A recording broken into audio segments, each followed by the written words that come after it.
চিপাঝাৰত অসম গৰিয়া পৰিষদৰ সংবাদমেল অসম গৰিয়া পৰিষদ কেন্দ্ৰীয় সমিতি তথা দৰং জিলা সমিতিৰ একাংশ বিষয়ববীয়াই বৃহস্পতিবাৰে চিপাঝাৰ সাহিত্য স্মৃতি ভৱনত এক সংবাদমেল সম্বোধন কৰে।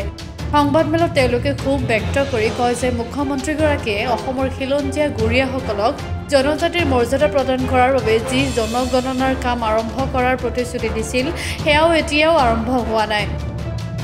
বিজেপি চৰকাৰে শিল্পী পেঞ্চন সাহিত্যিক পেঞ্চন আদি প্ৰদানৰ নামত সততে জনগোষ্ঠীটোৰ লোকসকলক উপেক্ষা কৰি আহিছে। আনকি চৰকাৰে চাকৰি অৰুণোদয় আঁচনিকে ধৰি সকলোবোৰ আঁচনিতে উপেক্ষা কৰি আছে জনগোষ্ঠীটোক। খিলঞ্জীয়াৰ জাতি মাটি ভেটি সুৰক্ষাৰ শ্লোগান আওৰোৱা চৰকাৰখনে বসুন্ধৰা আঁচনিটো অৱজ্ঞা কৰিলে গৰিয়াসকলক। সংবাদমেলত মুখ্যমন্ত্ৰীৰ প্ৰতি অসম গৰিয়া পৰিষদৰ নেতৃত্বই অভিযোগ কৰি কয় যে বিজেপি দলত দীৰ্ঘদিন ধৰি কাম কৰি থকা গৰিয়া জনগোষ্ঠীৰ লোকসকলে যি ধৰণে অগ্ৰাধিকাৰ পাব লাগিছিল সেয়া নাপালে। সেয়ে এই সংবাদমেল যোগে জনগোষ্ঠীটোৰ লোকসকলক সকলো ক্ষেত্ৰতে অগ্ৰাধিকাৰ দিয়াৰ লগতে জনগোষ্ঠীটোৰ বাবে সকলো ক্ষেত্ৰতে সংৰক্ষণৰ ব্যৱস্থা কৰিবলৈ গৰিয়া পৰিষদৰ নেতৃত্বই মুখ্যমন্ত্ৰীলৈ আহ্বান জনায়। সংবাদমেলত অসম গৰিয়া পৰিষদৰ দৰং জিলা সমিতিৰ সভাপতি ছয়াদুৰ ৰহমান, কেন্দ্ৰীয় সাধাৰণ সম্পাদক ৰহমছা আলী, কাৰ্যকৰী সভাপতি মইনুল হক, দৰং জিলা সমিতিৰ মুখ্য উপদেষ্টা আব্দুল আলী, সম্পাদক ৰফিকুল হুছেইন, আইন উপদেষ্টা তথা অধিবক্তা মজিবুৰ শইকীয়াকে প্ৰমুখ্যে কৰি পৰিষদৰ বহুকেইগৰাকী কৰ্মকৰ্তা উপস্থিত থাকে। গৰিয়া জনগোষ্ঠীৰ এজনো প্ৰতিনিধিক তেওঁলোকে মুকৰল কৰা নাই।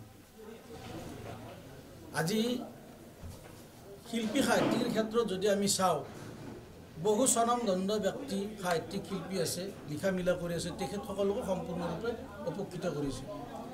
মই আম মানুহৰ কথাটো নকওঁ, আজি বিজেপি দলত দেহে কেহে কেইবাজনো গৰিয়া জনগোষ্ঠীৰ লোকে লাগি আছে, বিজেপি দলৰে কাম কৰি আছে। সেই লোকসকলে বা বিজেপি দলত যিসকল লোকে ভোট দিছে, মই ভোট নিদিয়া গৰিয়াসকলৰ কথা কোৱা নাই, ভোট দিয়া গৰিয়াসকল আৰু বিজেপি দলৰ লগত লাগি থকা কৰ্মীসকল, সেই লোকসকলক বিজেপি দলে বৰ্তমান চৰকাৰখনে যেনেধৰণৰ গুৰুত্ব দিব লাগিছিল, যেনেধৰণৰ আপোনাৰ তেওঁলোকক অগ্ৰাধিকাৰ দিব লাগিছিল, তেনেধৰণৰ অগ্ৰাধিকাৰৰ আঁচনিৰ ক্ষেত্ৰত গুৰুত্ব দিয়া আমাৰ পৰিলক্ষিত হোৱা নাই। সেয়ে আমি মুখ্যমন্ত্ৰী মহোদয়ক পুনৰবাৰ আমি আহ্বান জনাইছোঁ। 4 বছৰ কাল আমি তেওঁক অপেক্ষা কৰিলোঁ, চালোঁ কিজানি এই বছৰ দিয়া নাই, নেক্সট বছৰ দিব, নেক্সট বছৰ দিলে এই নেক্সট বছৰ দিব, কিন্তু যিহেতু আৰু বেছি সময় নাই, তেওঁৰ এবছৰ কাল আছে। গতিকে এই বছৰটোত যাতে এই গৰিয়া জনগোষ্ঠীৰ লোকসকলক নিগম নিকৰ অধ্যক্ষ, চৰকাৰৰ বিভিন্ন আঁচনি, শিল্পী সাহিত্যিক পেঞ্চনৰ ক্ষেত্ৰত যাতে অগ্ৰাধিকাৰ দিয়ে। আজিৰ সংবাদমেলৰ জৰিয়তে মাননীয় মুখ্যমন্ত্ৰী মহোদয়ক আমি পুনৰবাৰ অনুৰোধ জনাইছোঁ, যদিহে তেওঁ এই গৰিয়া জনগোষ্ঠীৰ লোকসকলক গুৰুত্ব প্ৰদান নকৰে, তেতিয়াহ'লে অনাগত দিনত, অনাগত নিৰ্বাচনৰ সময়ত গৰিয়া জনগোষ্ঠীৰ যিসকল লোকে বৰ্তমান বিজেপিক ভোট দি আছে, তেওঁলোকক বিজেপিক ভোট দিব নালাগে বুলি আমি আহ্বান জনাম। আমি এই গৰিয়া শব্দটোলৈ আন্দোলন কৰিছিলোঁ আৰু বিগত সময়খিনিত আমি বৰ্তমান চৰকাৰৰ মুখ্যমন্ত্ৰীৰ ওচৰত কেইবালানিও স্মাৰক পত্ৰ দিছিলোঁ। এই স্মাৰক পত্ৰত আমাৰ এটাই উদ্দেশ্য আছিল, আমাৰ এই বৰ্তমান চৰকাৰৰ যিবিলাক আঁচনি, এই আঁচনিত আমি যথেষ্ট পৰিমাণে বঞ্চিত আছোঁ। বিভিন্ন ক্ষেত্ৰত যিবিলাক আঁচনি 2 লাখ টকীয়া লোন হওক, 5 লাখ টকীয়া লোন হওক, আমাৰ অন্তত গৰিয়াৰ যিহেতুকে জনপ্ৰতিনিধি নাই, মুখ্যমন্ত্ৰীক আমি বাৰে বাৰে আপিল কৰিছিলোঁ। আৰু আমি এটা কথা কৈছিলোঁ যে যিখন গৰিয়া ডেভেলপমেণ্ট কাউন্সিল দিয়া হৈছে, সেইখনত আমি পৰ্যাপ্ত পৰিমাণৰ ফাণ্ড দিয়াৰ কথা কৈছিলোঁ। আৰু এতিয়া এইবিলাক দাবী আমি স্মাৰক পত্ৰৰ জৰিয়তে আমি কৈছিলোঁ। আৰু লগতে এই যি 70টা নিকায় নিগম আছে, এই 70টা নিকায় নিগমত আমি যিবিলাক অধ্যক্ষ পদ আছে, যেনে এতিয়া মাইনৰিটি যিটো আমাৰ অধ্যক্ষ পদ, সেইটো আমাৰ গৰিয়াৰ এজন জনপ্ৰতিনিধিক দিয়াৰ কাৰণে আমি মাননীয় মুখ্যমন্ত্ৰীক স্মাৰক পত্ৰৰ জৰিয়তে কৈছিলোঁ। এতিয়া বৰ্তমান এইটো পদ খালী আছে, সেইটো বৰ্তমান পদ এতিয়ালৈকে খালী আছে, তাত মানুহ নিয়োগ কৰা নাই, আগৰজন অলৰেডি টাইম পাৰ হৈ গ'ল। এই বিষয়ত তাৰমানে মুখ্যমন্ত্ৰীক বাৰে বাৰে কোৱা হৈছে, যিবিলাক আঁচনিৰ ক্ষেত্ৰত আমাৰ বহুত মানুহ অলৰেডি বাদ পৰি গৈছে। যিকোনো চৰকাৰী যিবিলাক আঁচনি এতিয়ালৈকে বিজেপি চৰকাৰে দি আছে, সেই আঁচনিবিলাকত আমাৰ বিশেষকৈ গৰিয়া প্ৰতিনিধিক মুখ্যমন্ত্ৰী বিশেষভাৱে গুৰুত্ব দিব লাগে। আজি সভাৰ মূলত মেইন উদ্দেশ্য এইটোৱে, এতিয়ালৈকে চৰকাৰে যিবিলাক আঁচনি আমাৰ ৰাইজৰ মাজত এৰি দিছে, এই আঁচনিবিলাকত আমাৰ বিশেষকৈ গৰিয়া কমিউনিটিৰ মানুহ ডিপ্ৰাইভ হৈছে। তাৰমানে আপোনাৰ যদি অকল সেয়া নহয়, আমি মুখ্যমন্ত্ৰীৰ প্ৰতি আমাৰ এটা বিশ্বাস আছিল। তেওঁ বহুত প্ৰতিশ্ৰুতি দিছিল। 2018 চনত গৰিয়া মৰিয়া দেখি জ্বলা মাইমলৰ কাৰণে 100 কোটি টকা তেওঁ ঘোষণা কৰিছিল। কিন্তু আজিলৈকে কাৰ্যকৰী আজি আপুনি চাব যে সাহিত্যিক শিল্পী পেঞ্চনৰ যেতিয়া লিষ্টখন দিয়ে আমাৰ দুখ লাগে। আপোনালোকে জানে যে দৰাং জিলাৰ পৰা কিমানজন ব্যক্তিয়ে আমাৰ গৰীয়া মানুহ লেখা মিলা কৰিছে, কোনোবা এজনে সাহিত্যিক বা শিল্পী পেঞ্চন পাইছে নেকি? পোৱা নাই। সকলো ক্ষেত্ৰত ডিপ্ৰেছ আছে। আজি অৰুণোদয় আঁচনি হওক, মুখ্যমন্ত্ৰী আত্মনিৰ্ভৰশীলেই হওক, বসুন্ধৰাই হওক, বসুন্ধৰাত জিৰো, এজনো এপ্লাই কৰা মুছলমানক গৰীয়াক মাটি দিয়া নাই, জিৰো। ইতিমধ্যে RTI দিয়া আছে, তাৰ তথ্য কিছুদিনৰ ভিতৰত আহি যাব। হা, তাৰোপৰি এই বিজেপি দলত মানে লাগি থকা, আমি এনে আম পাব্লিকক দিবা কোৱা নাই, বিজেপি দলত লাগি থকা, বিজেপি দলত ভোট দিয়া কোনো এজন মানুহকে চৰকাৰে কোনো এটা নিগম নিগত অধ্যক্ষ নিদিলে। অধ্যক্ষটো দূৰৰ কথা, বিজেপি দল কৰি থকা লাগি থকা গৰীয়াসকলে যেনে ধৰণৰ তাত গুৰুত্ব পাব লাগিছিল সেই গুৰুত্বটো পোৱা নাই। আমি বিভিন্ন গাঁও ভূঞা অঞ্চলত ঘূৰি পাকি আমি দেখা পাওঁ। মই বিশেষকৈ মোৰ নিজৰ গাঁৱতো দেখা পাইছোঁ এই কথাটো। ভোট নিদিয়া গৰীয়াৰ কাম কৰিব নালাগে, ভোট দিয়াখিনিৰে মুখ্যমন্ত্ৰী মহোদয়ে কাম কৰক, চৰকাৰী আঁচনিত গুৰুত্ব দিয়ক, তেওঁৰ দলত ভোট দিয়া লাগি থকা কৰ্মীক তেওঁৰ চৰকাৰৰ নিগম নিগম অধ্যক্ষ পদ দিয়ক। আৰু সাহিত্য আৰু শিল্পী পেঞ্চনৰ ক্ষেত্ৰত যাতে গৰীয়া শিল্পী সাহিত্যিকখিনিক বঞ্চিত নকৰে। মূলতে আমাৰ দাবী হ'ল এইখিনি। এবছৰ কাল আছে, এবছৰ কালত যদি তেওঁ আমাৰ মানুহখিনিক গুৰুত্ব নিদিয়ে, তেতিয়াহ'লে পৰৱৰ্তী সময়ত পঞ্চায়ত নিৰ্বাচন আছে, BTR আছে, বিভিন্ন নিৰ্বাচন আছে। সেই নিৰ্বাচনৰ সময়ত ইয়াৰ উত্তৰটো দিয়া হ'ব। যিখিনি ভোট দিছে সেইখিনিও নেদাৰ কাৰণে আহ্বান জনাব লাগিব। আঁচনি আপোনাৰ কিমানজন মানুহ পাইছে আপোনালোকক অৱগত। আজি অৰুণোদয় যদি আপুনি লিষ্টখন RTI মাৰি উলিয়াই চায়, তেতিয়াহ'লে গম পাব কিমানজন মুছলমানে পাইছে, কিমানজন গৰীয়া মানুহ পাইছে।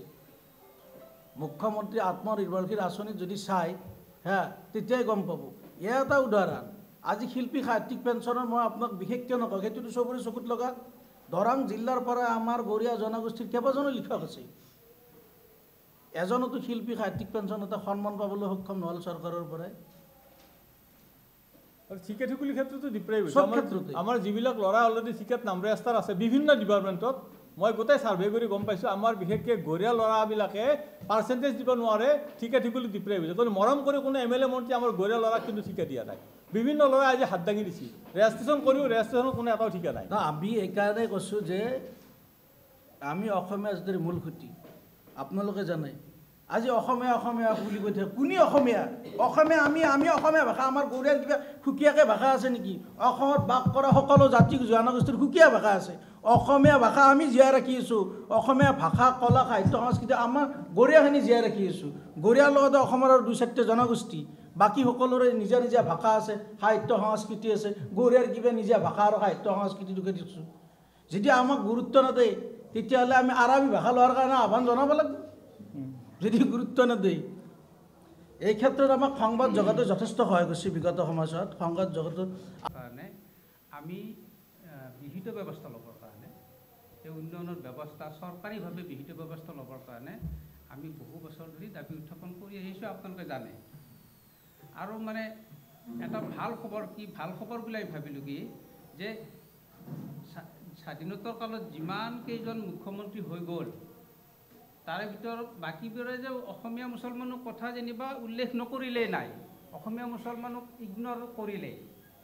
তো কিবা এটা ৰাজনৈতিক কিবা কাৰণ আছে বাৰু, অসমীয়া মুছলমানক ছেপাৰেটকৈ নাভাবিলে, সেইটো কথা নাই, তেওঁলোক আমি নোৱাৰিলোঁ।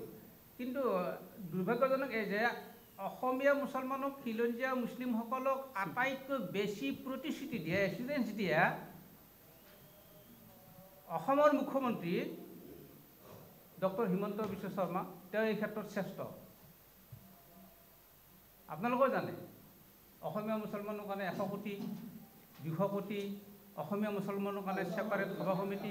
কিন্তু এতিয়া ডাঙৰ কথাটো হৈছে কি, তেওঁ আমি গৰীয়া বুলি কৈ ভাল পাওঁ, গৰীয়া কৈ ভাল পাওঁ, গৰীয়া, আমিতো মুছলিম শব্দ কোৱাই নাই। নাই, আমি চৰকাৰে খিলঞ্জীয়া মুছলিম বুলি গৰীয়াসকলক সম্বোধন কৰে দেই, আপোনালোকে মন কৰিব।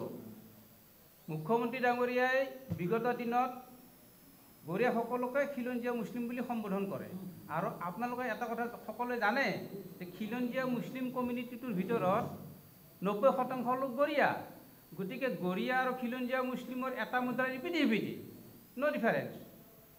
কিন্তু অসম চৰকাৰে মুখ্যমন্ত্ৰী ডাঙৰীয়াই ৰাজহুৱা মঞ্চত অফিচিয়েলি নন অফিচিয়েলি যে কেইবাবাৰো খিলঞ্জীয়া মুছলমানক উদ্দেশ্যি কৈছিল। ডেট মিনছ আমি বুজি পাইছিলোঁ যে আমাকে কৈছিল, গৰিয়াসকলকে কৈছিল। কাৰণ among the indigenous Muslim there are 90% Goria people. গতিকে ডিফাৰেঞ্চ একো নাই। মুখ্যমন্ত্ৰী ডাঙৰীয়াই গৰিয়া শব্দটো মুখত নলাই যেনিবা খিলঞ্জীয়া মুছলিম বুলি সকলোকে এটা এড্ৰেছ কৰিছে। কিন্তু ডাঙৰ কথাটো হৈছে কি যে প্ৰতিশ্ৰুতি দি এচুৰেঞ্চ দি যে মানুহখিনিক মানে আকৌ মুখ্যমন্ত্ৰী ডাঙৰীয়াই একোৱেই নকৰিলে আজিৰ তাৰিখত, এইটো এটাতো প্ৰতাৰণা। অসমৰ খিলঞ্জীয়া মুছলিমসকলকো প্ৰতাৰণা কৰিবলৈ সাহস কৰা মুখ্যমন্ত্ৰী হৈছে ডক্টৰ হিমন্ত বিশ্ব শৰ্মা। তেওঁ ইমান সাহস কৰিলে, গোটেই চৰকাৰখনে। আগৰ চৰকাৰে যেনিবা খিলঞ্জীয়া মুছলিম বুলি গৰিয়া বুলি নকয়, এবাৰ আমি সকলোকে কৰি আছোঁ বুলি কয় যে অসমৰ নাগৰিক বুলি আমি সকলোকে কৰি আছোঁ, বা মাইনৰিটি বুলি সকলোকে কৰি আছোঁ আমি। তেওঁলোকক সেইটো তেওঁলোকৰ এটা বেলেগ নীতি আছিল আগৰ চৰকাৰবিলাকৰ। কিন্তু এইখন চৰকাৰে বৰ্তমানৰ ডক্টৰ হিমন্ত বিশ্ব শৰ্মা ডাঙৰীয়াৰ চৰকাৰখনে ইমানে প্ৰতিশ্ৰুতি দিলে আমাক তাৰমানে আশ্বস্ত। এতিয়াও এই সম্পৰ্কে কিন্তু একোৱেই নকৰিলে। তেওঁ কেৱল কৰিলে নাথিং। সম্পৰ্ক নাই, আমাক আহ্বানো জনোৱা নাই, বা আমি নাজানো এই সম্পৰ্কে, আমাৰ সম্পৰ্ক নাই। আৰু মই আজি এই প্ৰসংগটো যিহেতু ওলালে, মই আমাৰ অন্য গৰিয়া সংগঠনসমূহক মই এটা আহ্বান জনাব বিচাৰিছোঁ যে সদৌ অসম গৰিয়া জাতীয় পৰিষদ, সদৌ অসম গৰিয়া মৰিয়া দেশী পৰিষদ, এইকেইটা সংগঠনে যিমান পাৰে সম্ভৱপৰ সোনকালে আমাৰ অসম গৰিয়া পৰিষদৰ লগত চামিল হওক। আমি চামিল হ'বৰ কাৰণে আহ্বান জনাইছোঁ। এইকাৰণে যে এটা কমিউনিটিৰ মাজত বহু সংগঠন হৈ আমি জনসাধাৰণক বিভ্ৰান্ত কৰাৰ আমাৰ অধিকাৰ নাই। যিটো আম আদমি, আমি জনসাধাৰণ, কমন পিপুল, গৰিয়াসকলৰ কমন পিপুল, গৰিয়াসকল বুলি সকলো কমন পিপুলক আমি ডেভেলপমেণ্টৰ বাহিৰে আমি কেইজনমান নেতাই আমি বিভ্ৰান্ত কৰি আছোঁ। গতিকে আমি এইটো ৰাজহুৱা স্বাৰ্থত, গৰিয়াসকলৰ সামগ্ৰিক উন্নয়নৰ স্বাৰ্থত আমি আজি অসম গৰিয়া পৰিষদৰ ফালৰ পৰা আহ্বান জনাইছোঁ যে সদৌ অসম গৰিয়া জাতীয় পৰিষদ আৰু সদৌ অসম গৰিয়া মৰিয়া দেশী পৰিষদে যিমান পাৰে সম্ভৱপৰ সোনকালে অসম গৰিয়া পৰিষদৰ আমাৰ সভাপতি আব্দুল হামিদ ডাঙৰীয়াৰ নেতৃত্বত চামিল হওক। অৰিজিনেলি আৰু বহুত বেকৱাৰ্ড, শিক্ষা সাংস্কৃতিকভাৱে অৰ্থনৈতিকভাৱে বেকৱাৰ্ড কমিউনিটিৰ লোক, আৰু গৰিয়া পৰিচয়টোৱে সেইটো বুজাব। আমি সেইটো ব্যাখ্যা কৰিব নাযাওঁ। এতিয়া এই গৰিয়া জনগোষ্ঠীৰ লোকসকলক যদি সামগ্ৰিকভাৱে উন্নয়নৰ ব্যৱস্থা ৰাজ্য চৰকাৰে নকৰে, কেন্দ্ৰ চৰকাৰে নকৰে, বা এই লোকসকলৰ অস্তিত্ব অচিৰে নাইকিয়া হৈ যাব। আমাৰ পৰিচয়, আমাৰ অৰ্থনীতি, আমাৰ সকলো আমি শেষ হৈ যাব।